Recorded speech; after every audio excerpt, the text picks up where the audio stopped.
At first, we thought the HOA was just about lawns and paint colors. But then the letters turned into threats, the threats turned into enforcers, and one night, my children became their target. That was the moment I realized we weren't living in a neighborhood. We were living under a regime, and the only way out was to fight back.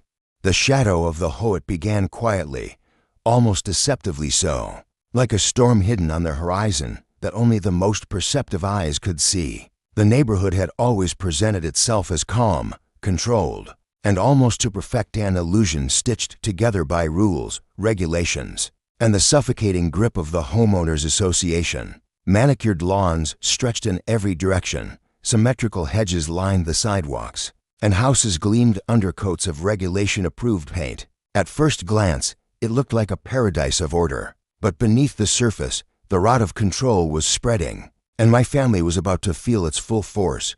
When my wife and I first moved in, we were naive.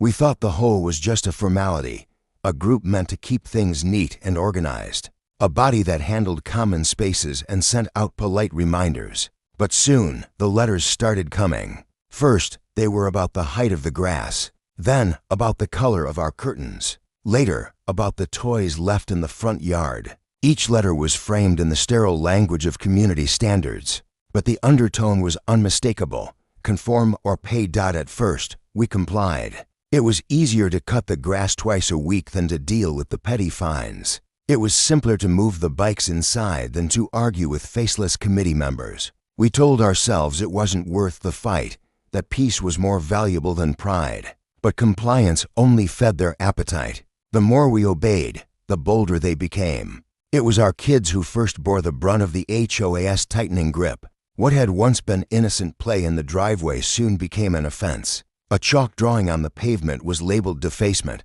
A basketball hoop at the curb was deemed unacceptable. Clutter, even the laughter of children, seemed to offend the carefully constructed image of the neighborhood's perfection. When we received a warning for excessive noise caused by minors, we laughed bitterly, wondering if they expected us to silence childhood itself. But laughter turned to unease the day the letters escalated into something else. Instead of the usual envelopes stuffed with warnings and fines, the HOA sent men. Not uniformed officials, not polite representatives, but enforcers, large, expressionless figures who knocked on our door and stood like shadows on the porch. They didn't shout. They didn't even raise their voices. They simply delivered their message with cold finality. The children were becoming a problem. And problems in this neighborhood were dealt with. That moment changed everything. My wife's hand trembled as she shut the door behind them, her eyes darting to the kids who had fallen silent under the weight of something they didn't fully understand. I could see the confusion on their faces, the fear masked behind questions they didn't dare ask. It was one thing to argue about lawns or fines, but this was different. This was personal. The days that followed were filled with unease. We noticed unfamiliar cars parked down the street, their tinted windows turned toward our home. The children whispered about strange men watching them as they rode their bikes. Once, our youngest came running inside, tears streaking his face, claiming that one of the men had warned him to be careful, in a tone that carried more menace than concern. Every shadow felt like a threat.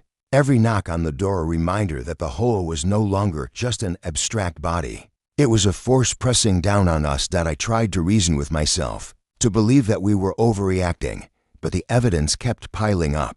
The playground where our kids once laughed now felt deserted. Our family's presence pushing neighbors away as if we carried a stigma. Parents whispered, eyes averted, afraid of drawing the same scrutiny onto their own families. And through it all, the letters kept coming, this time with harsher language. Threats of legal action, warnings of liens and property seizures if violations continued.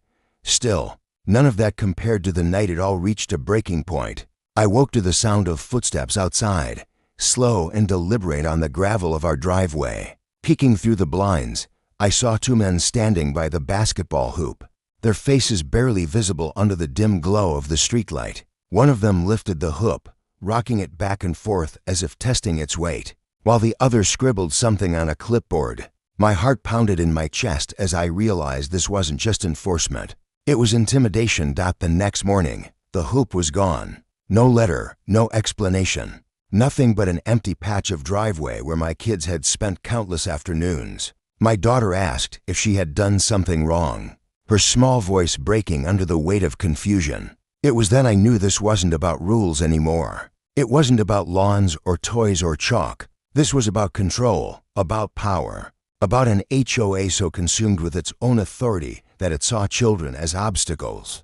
I felt something shift inside me that day. The fear that had crept into our home hardened into something else, resolve. They had crossed a line, and if they thought we would cower, they were mistaken. My family was not alone in this, and we would not be bullied into silence. The war with the HOA had begun, not with a letter, not with a fine, but with a threat to my children, and if they wanted a fight, they were going to get one. The first strike morning after the basketball hoop vanished, the air in our home felt heavier, charged with a tension we had never known before. My wife moved quietly through the kitchen, her usual cheerful hum replaced by silence. The kids sat at the table, their breakfast untouched, eyes darting nervously at every noise outside. It wasn't just the loss of the hoop, it was the message behind it. Something had been stolen, not by vandals or strangers, but by the very people who claimed to protect the community. I stood by the window, staring at the empty driveway, a thousand thoughts running through my head. Compliance had failed us. Appeasement had only invited escalation. It was clear now. The HOAS enforcers operated without boundaries, without conscience, and they believed they could break us through fear. But fear has a way of mutating. For us, it hardened into defiance. The first strike we made was simple, almost symbolic. That afternoon, I gathered my kids and drove to the nearest sporting goods store. We bought another basketball hoop, bigger, sturdier, and brighter than the last. Together, as a family, we rolled it back into place. My children's eyes lit up as we tightened the bolts and set the rim at regulation height. For them, it wasn't just about playing basketball. It was about reclaiming what was stolen. For me, it was the opening move in a battle of wills. By evening, the neighborhood had noticed. Curtains twitched as residents peeked out from behind blinds. A few parents gave me looks of sympathy, though none dared speak. They were caught between silent solidarity and fear of becoming the next target. And then, as expected, the retaliation came. 3 days later, a notice appeared taped to our front door in bold. Block letters, final warning, removal required immediately. Failure to comply will result in enforcement action. The language was harsher than ever before, dripping with authority. But this time, instead of quietly tearing it down and obeying, I pinned it to our refrigerator as a reminder of what we were fighting against. That night, the enforcers returned. Their footsteps crunched across the gravel as I watched from the living room. But this time, I was waiting. As they approached the driveway, I flicked on the porch light, stepped outside, and stood squarely between them and the hoop. For a moment, silence filled the air. The two men exchanged glances, their posture stiff, their intimidation routine broken by my presence. Without a word, they turned and left. They hadn't expected resistance, but I knew this wasn't victory, it was escalation. If they couldn't frighten us into compliance, they would find another way. And soon, they did. The next morning, the HOA delivered a fine, an outrageous sum that no ordinary family could afford. Accompanying the fine was a threat of legal action, promising liens against our home if we refused to pay. It was clear they were shifting tactics, using the weight of bureaucracy to crush us where intimidation had failed. We could have buckled. Many families had before us. But instead, we fought back in the one way they didn't expect, with exposure. My wife began documenting everything. Every letter, every visit, every fine. We recorded it all. She created a binder thicker than a dictionary, each page a testament to the harassment. Meanwhile, I reached out to neighbors quietly, testing the waters of solidarity. And what I found surprised me. Behind closed doors, resentment against the HOA ran deep. Families whispered stories of harassment eerily similar to ours. Garden gnomes confiscated. Children banned from riding scooters on the sidewalks. Christmas decorations torn down in the night. Everyone had their own scar, but fear had kept them isolated, convinced they were alone. Now, they weren't. Slowly, a quiet alliance began to form. Neighbors who had once avoided eye contact began stopping by, offering small gestures of support. A father down the street confessed, that his daughter had also been threatened for playing too loudly. A mother admitted she had been fined for hanging laundry on her back porch. Each story was a piece of a puzzle, revealing the HOAS reign of control. With our allies gathering, the next step was clear. We had to turn the HOAS weapon of fear against them. If they thrived in secrecy, we would drag their actions into the light. My wife created a private online group for residents, a safe place where everyone could share their stories without fear of direct reprisal. Within weeks, dozens of families had joined, venting years of frustration. For the first time, the HOAS victims realized they weren't powerless, but the HOA noticed the shift. They could feel the control slipping, and they responded with sharper claws. Notices became threats. Threats turned into legal summons. And one night, when I returned home from work, I found chalk drawings smeared across the driveway, not innocent ones from my children, but crude warnings scrawled by someone else. My stomach dropped as I read the words, "Keep your kids quiet." It wasn't just intimidation anymore. It was war. That night, I sat my family down. My wife's eyes were tired but fierce, her resolve as unshakable as mine. The kids clung to us, frightened but trusting. We explained, as best we could, that bullies only win when people let them, that our family wasn't just defending a basketball hoop or a driveway, but something far greater, the right to live without fear. The HOA had made their move. Now, it was our turn to push back harder. The fight for our family, our home, and our children's safety had only just begun. Breaking the silence. The neighborhood was changing. For years, silence had been its defining trait. Streets so quiet you could hear a leaf fall. Neighbors who smiled politely but kept their voices down. And families who learned to shrink themselves to avoid the HOAS gaze. But now, cracks were forming. Whispers grew louder, glances turned into conversations, and what began as a small online group was slowly evolving into a network of defiance.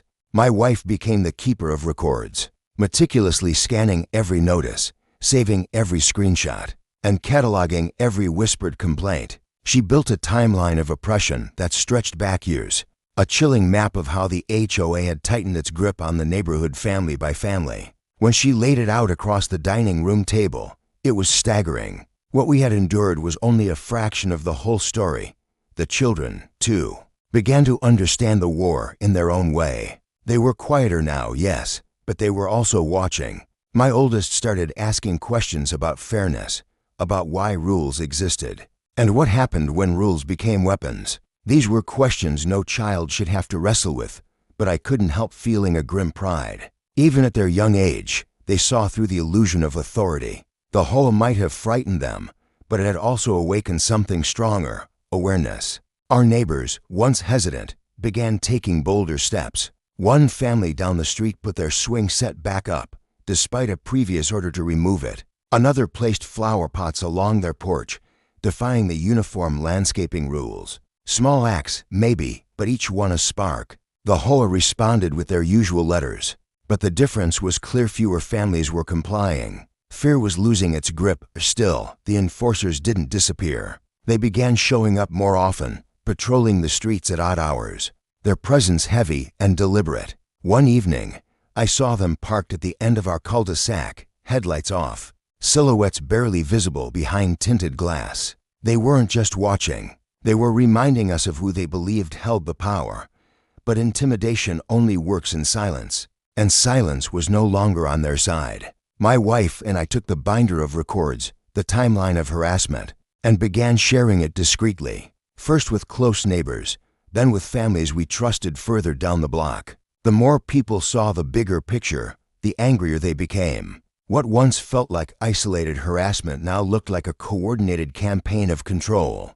The turning point came one Saturday afternoon. A group of children, including my own, gathered in our driveway with chalk in hand. They began drawing, not just flowers and hopscotch lines, but messages. Bright, colorful words stretched across the pavement.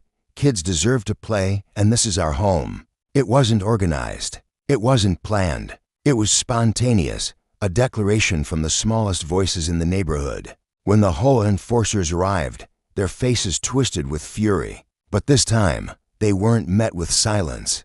Parents stepped outside, one by one, drawn by the laughter of their children and the sight of chalk-smeared driveways. For the first time, the HOA wasn't facing a single family, it was facing a community. Or still, the HOA wasn't ready to yield.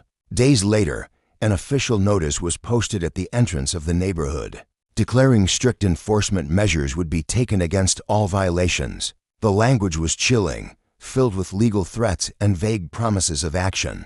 But instead of restoring order, it fanned the flames of rebellion. Our private online group doubled in size overnight. Families shared stories that shocked even us, pets mysteriously disappearing after warnings, cars vandalized following disputes, and fines so outrageous they bordered on extortion. Piece by piece, the HOAS mask was being ripped away, exposing something darker than mere rule enforcement. But with every victory came retaliation. One evening, I returned home to find our mailbox pried open, its contents scattered across the lawn. Among the debris was a fresh notice, this one more aggressive than any before. It accused us not only of willful non-compliance, but also of inciting unrest. They weren't just targeting our family now, they were accusing us of rebellion. And in a way, they weren't wrong. We had crossed a line, and there was no going back. The HOA saw us as the leaders of defiance, the family daring to challenge the empire they had built. And with that title came danger. Strange phone calls began late at night, silent on the other end. Our trash cans were overturned, our porch light smashed. The message was clear: the HOA would not surrender its control willingly, but neither would we. The alliance of neighbors grew stronger, bolder. Families who had once hidden in fear began stepping into the open. One evening, without warning, our entire street turned their porch lights on, at the same time a silent show of unity. Against the darkness, the enforcers drove past that night, slower than usual, but they didn't stop. For the first time, it felt like they were the ones being watched. And yet, deep down, I knew the battle had only just begun. If the HOA was willing to threaten children, vandalize property, and unleash enforcers in the shadows, then they wouldn't stop here. They would escalate again, because power never surrenders without a fight. As I tucked my children into bed that night, I looked out the window at the street beyond. The neighborhood seemed calm, quiet, almost serene. But I knew better. The silence wasn't peace, it was anticipation. A storm was gathering, and when it broke, the fight for our home would reach a level none of us had ever imagined.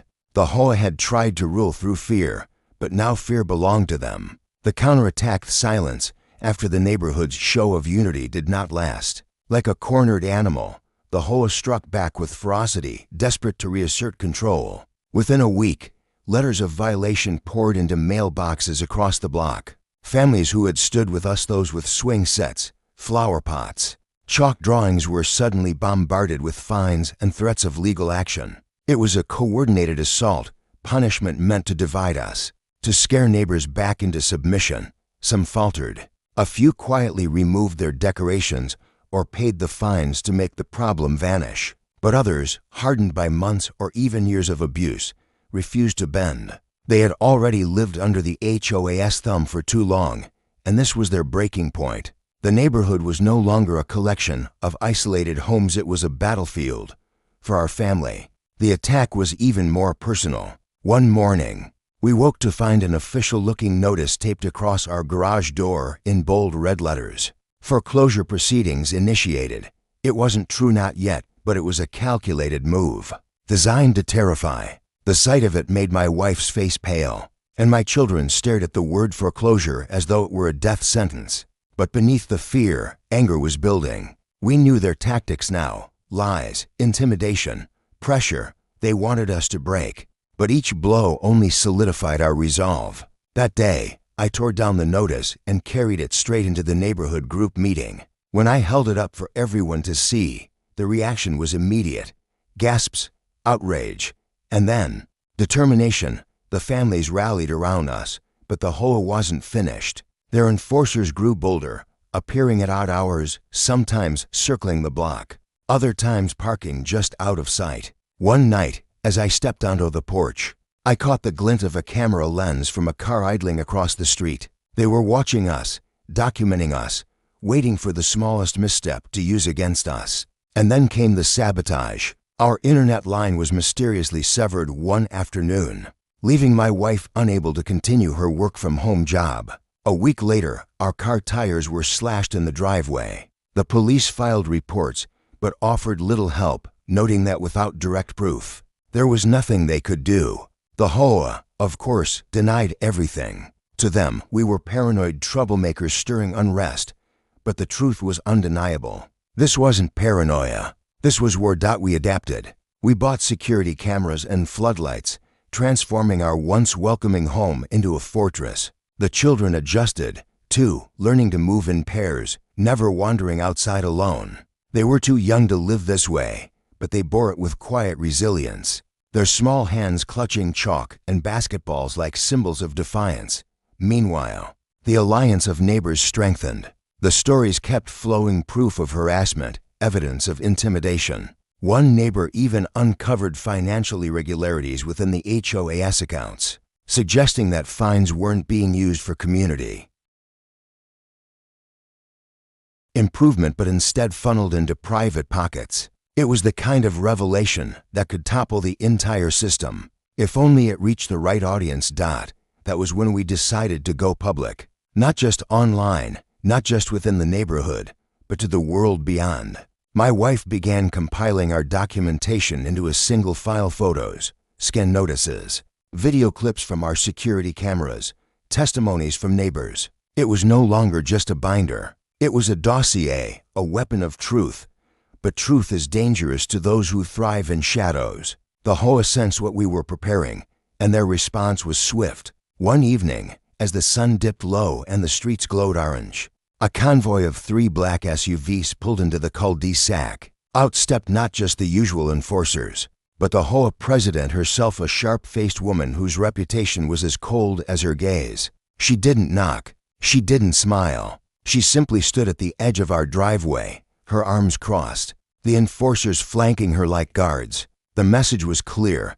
This was no longer about notices or fines. This was personal. She had come to break us herself. Neighbors peeked from their windows, drawn to the scene.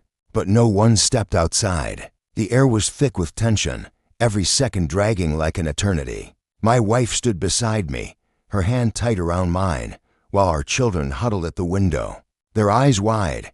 And then, without a word, the president turned, motioned to her enforcers, and left. The SUVs rolled away, their engines fading into the night. But the silence they left behind was louder than any threat. It wasn't over, not by a long shot. That night, as I sat at the dining table surrounded by stacks of evidence, I realized the HOA had revealed their fear. They had shown their hand. They knew the truth could destroy them, and they were desperate to stop it. The counterattack had been brutal, but it also proved something important. We were winning still. I knew the next phase would be the hardest. The HOA wouldn't just play dirty, they would go for the jugular. And when they did, we would have to be ready, not just to defend ourselves, but to strike back with everything we had. Exposing the truth. Night after the HOA president appeared in our driveway, the atmosphere in our home shifted. Fear still lingered, yes, but beneath it pulsed something stronger: purpose. The line had been drawn, and the time for defense was over. It was time to go on the offensive. Our binder of evidence had grown into a massive archive, spilling across the dining room table and stacked in boxes along the wall. Notices, fines, photos of vandalism, screenshots of online threats, testimony after testimony from neighbors. It was all there, organized into a weapon the HOA couldn't ignore. My wife worked late into the night, compiling it into a single report, while I coordinated with neighbors, making sure their voices would be heard. The plan was simple in theory, but dangerous in execution. Take the fight outside the neighborhood. We would send the evidence to local media, to housing advocacy groups, even to state regulators. The HOA thrived on secrecy and silence, but if we pulled back the curtain, their entire empire could crumble. But the HOA sensed what was coming. Their retaliation was immediate and more vicious than ever. First came the letters. Not the usual fines, but legal documents, lawsuits filed against us for defamation, incitement, and even endangering the community. They were hollow claims, built on intimidation rather than truth, but the sight of them shook some neighbors. For families already living paycheck to paycheck, The threat of legal costs was enough to make them hesitate. Then came the scare tactics. Security lights were smashed across the block. Trash bins were overturned in coordinated rows, like a warning. One family reported that their back fence had been spray-painted with the word traitors. The message was clear.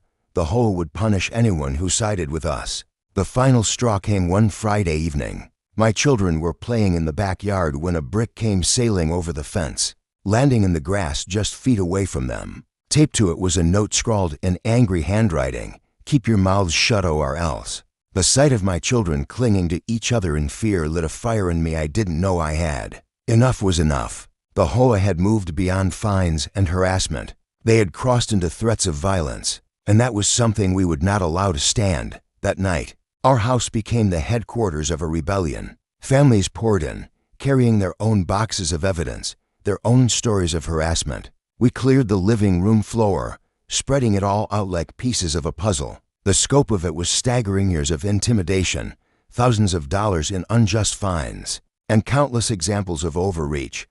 But amidst the chaos, something else became clear: unity. For the first time, the entire neighborhood was together, bound not by fear, but by determination. Parents who had once whispered now spoke boldly. Children who had been silenced by threats now watched with wide eyes, as their parents planned to fight back. The HOA had wanted us divided, but instead, they had forged us into something stronger. The next morning, the first volley was fired. My wife uploaded the complete dossier of evidence to every platform we could find: Facebook groups, local news tip lines, community forums, even city council contacts. Within hours, the story began to spread. Neighbors shared it, friends of neighbors shared it, and soon, what had once been a private battle spilled into the public eye. The HOA's mask of authority began to crack. Reporters showed up at the neighborhood entrance, cameras rolling as they tried to question board members. Housing advocates issued statements, demanding an investigation.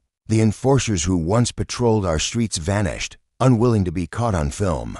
But victory didn't come overnight. In fact, the HOA doubled down in its final desperate attempt to crush us. They called an emergency meeting, summoning all residents to the community center. Rumors swirled that they planned to strip certain families of membership rights, to enforce liens, even to push for evictions. When the night came, the parking lot was packed. Neighbors who had once avoided these meetings now filled every chair, their faces set with determination. At the front of the room, the HOA president stood tall, her expression icy, flanked by the same enforcers who had once darkened our doorstep. She began with threats, wielding legal jargon like a weapon, warning of serious consequences for those who challenged authority.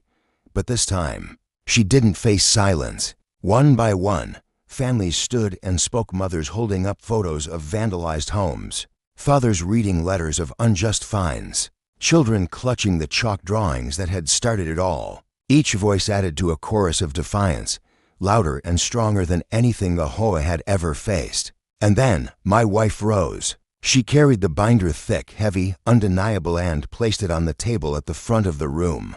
The sound it made echoed like a gavel. She didn't need to raise her voice. The evidence spoke for itself. The room erupted, not with chaos, but with resolve. Neighbors demanded accountability. They demanded change. And for the first time, the HOA board looked shaken, their control slipping through their fingers. But deep down, I knew this wasn't over. The HOA had ruled through fear for too long to simply surrender. They would fight tooth and nail, dragging us through courts, through lies, through every weapon they had left. The battle ahead would be ugly, exhausting, and dangerous. But for the first time, we weren't fighting alone.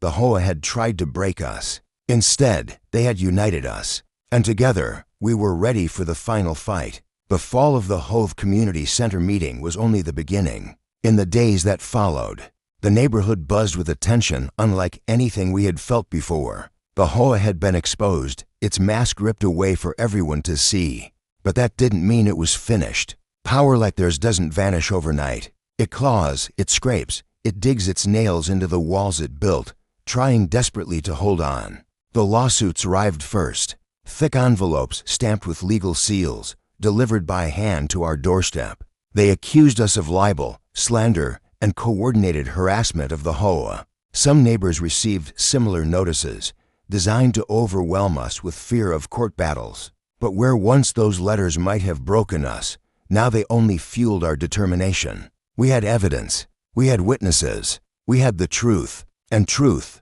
once unleashed, cannot be caged again. Local reporters continued circling the neighborhood, knocking on doors, recording interviews. Our story spread beyond the city, picked up by regional stations, then national outlets. The idea of an HOA targeting children with enforcers and intimidation was too shocking to ignore. Comment sections overflowed with outrage, with people from across the country sharing their own horror stories. The HOA had become a symbol not of order, but of abuse. Meanwhile, the alliance of neighbors grew stronger still. Families who had once kept their distance now walked the streets together, united by a common cause.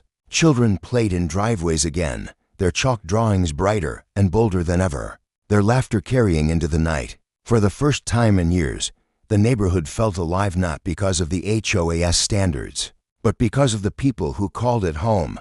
The HOA board, however, was unraveling. Internal divisions emerged, whispered arguments spilling into public view. Some members wanted to resign quietly, to escape the storm, while others doubled down, clinging to authority with desperation. Their president, once untouchable, now looked gaunt and furious, her voice sharper, but weaker at the same time. Every appearance she made was met with skepticism, every statement questioned. The tipping point came when investigators, sparked by the evidence we shared, began auditing the HOAS finances. What they uncovered confirmed what many had suspected: money misused, funds siphoned into personal accounts, fines levied not for community improvement, but for greed. The revelation shattered whatever credibility remained. What had once been whispers of corruption was now proven fact.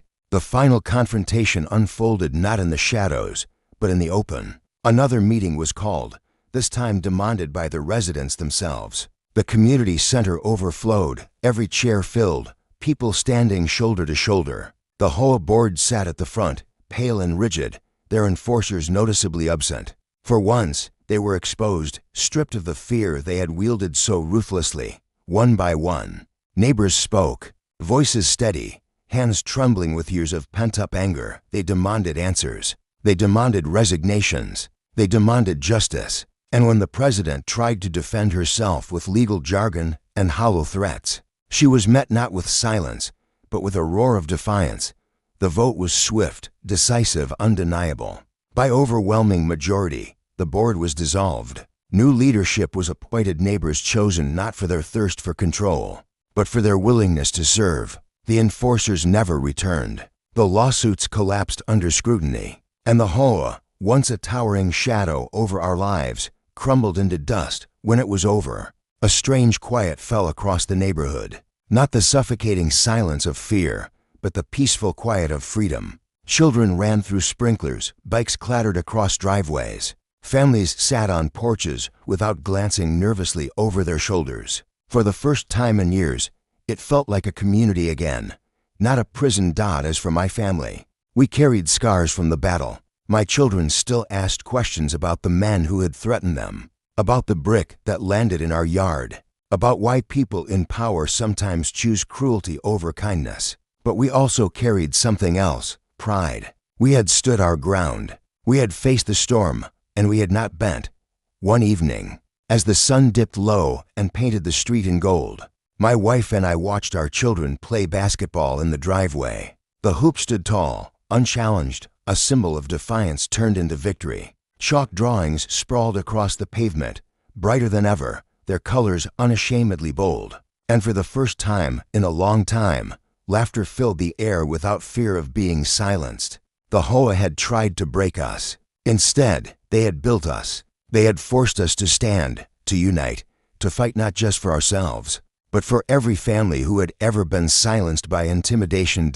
And in the end, the truth was clear: power built on fear always falls.